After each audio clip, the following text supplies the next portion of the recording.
The title of the video may be shocking to a lot of people, me saying Vanguard zombies will struggle. You know, on Twitter I've been talking about how I'm excited to play it and all that stuff, but some news came out about certain things from Treyarch. I've also seen some leaked gameplay.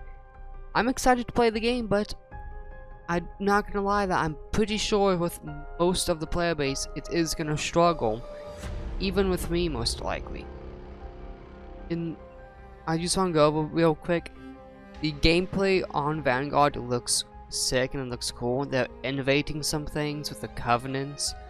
There's 11 covenants, like 11 covenant abilities, but each of them has 3 upgrades. Only one of them has 2 though, so you got like 32 upgrades over the 11 covenants. And it sounds like a cool thing. I'm excited to try that out, and I think it's gonna be a good addition. As well, even though we didn't see the armor stand, they confirmed that weapon rarity is coming back, but it's tied to your pack-a-punch. So when you pack-a-punch once, it's at blue rarity, then twice it's at purple, 3 times it's at legendary, you know? I say that's good. We move, like, since you put armor in the crafting table, the weapon station really has no purpose besides upgrading stuff, so why not just remove it and put it in the pack-a-punch, essentially. They did increase the base price of tier 1 pack, so instead of 5,000 it's 7,500, which to a lot of people they don't like that. In the end, you're still gonna get pack-a-punch around the same time, at least tier 3 pack-a-punch, because the difference is only 5,250. Not 5,000, 52,500 compared to 50,000, so it's only gonna cost 2,500 more to get tier 3 pack-a-punch, and subsequently get legendary rarity in Vanguard zombies compared to Cold War, where you got to go to at least around 20 to 30 for at least purple rarity. So that's being different. So I think that's a good thing. And as well, the covenants, I think it's good. Is a good thing. And they removed the streak system, so instead of being able to get a death machine, a shotgun and stuff like that, which sucks because I really like that thing, but they got rid of that, and instead there is still a support. There's still a support, but that's the self-revive. You can only get self-revive now, which I say is a good thing, because even though I did like the streak system, the support system, it was kind of cheesy with something like a cruise missile to where if you get trapped and if you're fast enough, you can pull up the console. I hate my mic. You can pull up the console and basically survive being cornered or something like that. It sucks that they removed it, but in terms of difficulty, it is needed. Cold War zombies is a bit easy, not the easiest zombies, in my opinion, BO3 is, but I feel like if they changed some things, it would become harder. And another thing is the armor. We're having tier 1, tier 2, tier 3 armor back, but how does it work? Is this the same protection as Cold War? You know, is tier 3 going to give me 65% protection? Is it going to be changed? Because that's my biggest gripe with Cold War, is how the armor is. The armor is just insanely busted. Though as well, they have a lowered health, which sounds weird, but the thing is, the health in zombies is down. Well, and I don't mean the zombies itself, I mean you, the player. Instead of 150 health, you have 100 health, and the max you can get is 200. Which means if it's the same system as Cold War with the armor, it's gonna take you about 8 hits, 7 hits to go down instead of 10, you know? Which is a good thing, but at the same time, it's still should be worked on, you know. But we don't know how strong the zombies are. We don't know if they're doing 50 damage off the lip or something like that, so we're gonna have to wait and see for that. But I have one big pet peeve, and it's a few things actually. It's the content at launch, which this is not Treyarch's fault, you know. They had however many times they did on Cold War, and then they were instantly thrown into Vanguard zombies. It's no surprise they're only gonna have 4 locations with 3 objectives on launch.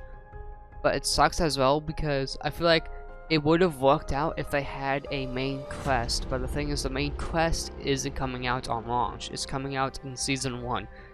Now, I don't know if I read it correctly, but I think it was Season 1, like, midway through it, so, like, Season 1 Reloaded. But that still sucks, you know, like, how's Season 1 content gonna be? Is it just gonna be the main quest? Are we gonna get some other stuff? I know we're gonna get a new location and objective in Season 1, but I feel like how the launch content is, again, you know, I'm not blaming Treyarch for this, I'm mainly blaming Activision for this, but with how the launch content is, it's gonna get stale pretty fast, you know, you're gonna do the same thing over and over again. That's the problem with Outbreak. When Outbreak launched, you had 3 regions, and you had 5 main objectives and 4 side objectives, or I think 3. Which meant that you had around, like, out of everything with the regions, with the objectives, all that stuff, you had on average, like, 150 different combinations you could do. But in terms of the like main objective and world, you only had like 15, 16 different combinations. While now in Outbreak, you have, in terms of main objectives and worlds, you have like 100 different combinations, and in terms of every single combination, you have like over 1,500. So it's like it's more.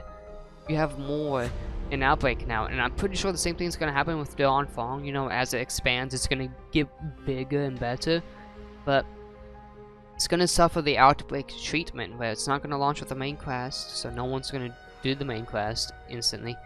It's gonna launch with only 3 objectives and 4 different worlds, so it's only gonna have 12 different possibilities for the objectives. I feel like it's gonna struggle. I really do. I feel like it's gonna struggle on launch. And another thing as well is, remember in Cold War we have the Ethereum crystals, the raw refined, the flawless that we can refined and flawless were added later on.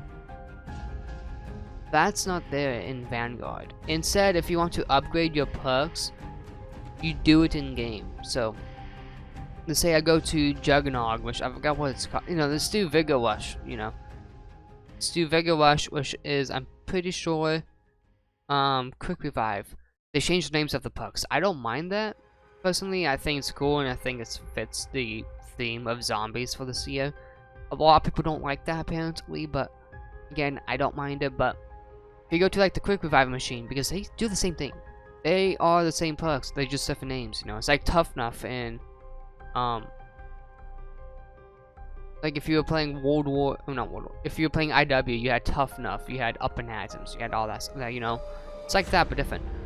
But if I go to the Quick Revive machine, I can get it for free. So the first time I get the perk, it's for free. But if I want to upgrade the perk, I gotta pay money. At first, like, it has 4 tiers to it, and at first, the first tier is free, the second tier I think is 2,500, the third tier is 5,000, and the second tier is 7,500. Meaning to upgrade a perk fully, that's 1,500 points, and there's 5 perks on launch. So that's 75k points, right? That's 75,000 points needed per perk, well, not per perk, for each perk. Well, not each. I say it one way, correct myself, and I say it the other way. But 75,000 points needed for every perk to be upgraded, and that's not counting the 52,500 of the Pack-a-Punch, you know.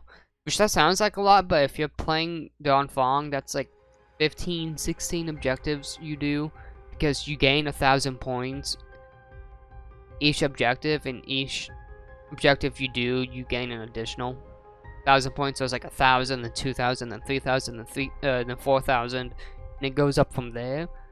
So by round 16, you gain enough points to basically upgrade everything. I don't mind that, but there's no Ethereum grind. That's another thing too. I feel like it's gonna struggle because there's nothing to do on launch. You know, you get into the game, you play, you try everything out, you test everything out, and that's it really. There's no main quest to do.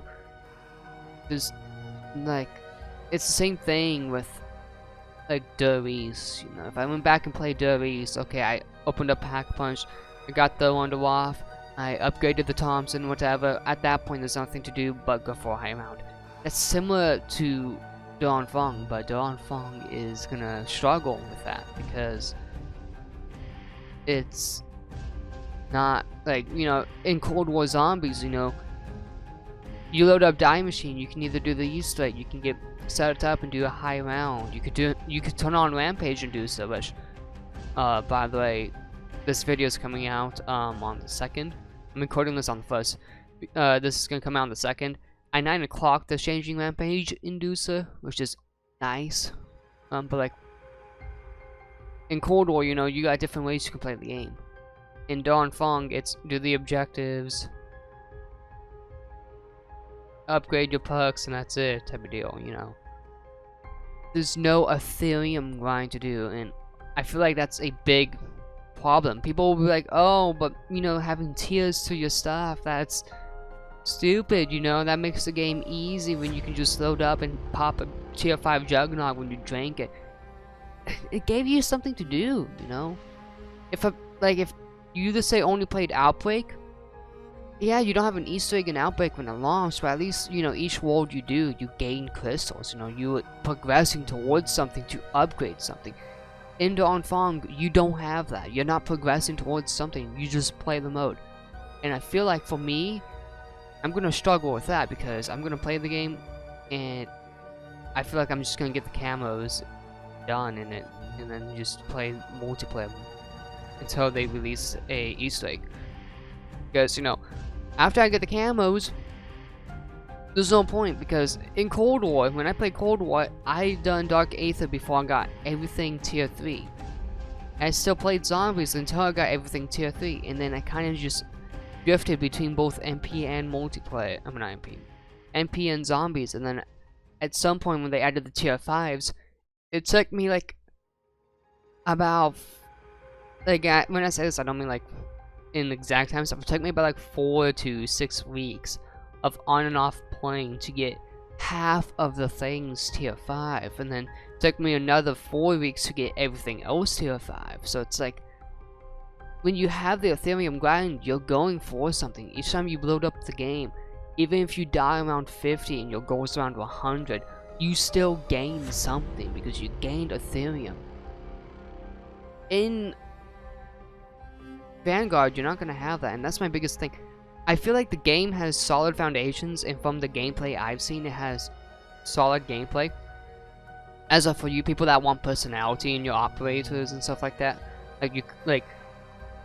if you played Cold War at launch, you know that the operators were mainly like straightforward, serious mode type of deal. But then you got some operators like Scream, Mason, Reaver that had some, you know, personality to them with their quotes. I may play a few for you guys to hear. Whether it's Russia or America, nobody likes you. Fuck with me, I fuck with you. Snipers reward patience. Think I have time for a phone call. One-way trip to hell, riding a shotgun shell all the way down. I'd tell you how I got this good, but that would violate my NDA. But they have some personality to their quotes. Take something like Scream. I don't say Scream 100%, but take like either Reaver, Mason, Scream, whatever. Take their personalities. And it seems like that's what's gonna happen with Vanguard, because in their blog post they said that among like Dr. Croft, Wolfram Von List, and Artifacts, the Deathless, about them being the main focus of the story, that with the Dark Aether entities, they're gonna also give their own funny clips and stuff like that as you play with them, which is cool to hear. And then they also said that the operators would be more expressive and all that stuff than the wholesome, serious tone of Cold War, which, you know, that may be like, oh well, they're just saying that to get people hyped. I seen the gameplay, and let me tell you right now, your character gets hit.